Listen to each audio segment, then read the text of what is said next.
What's up, everyone? Today we're going to do a Tabata style cardio blast workout that you can do either at home or at the gym.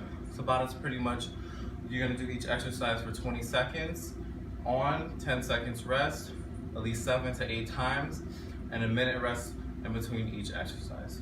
So our first exercise is going to be mountain climbers. Hands going to be under the shoulders.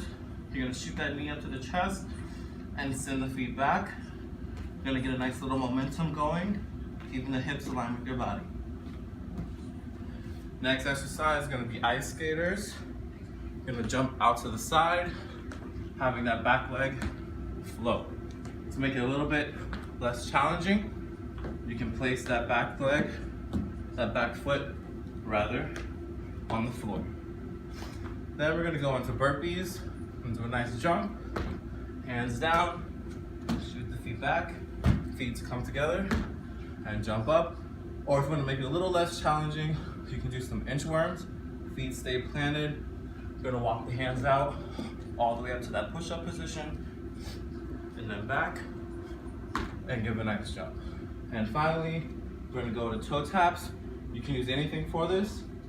You're going to keep a nice, steady pace, tapping the feet. Have some fun.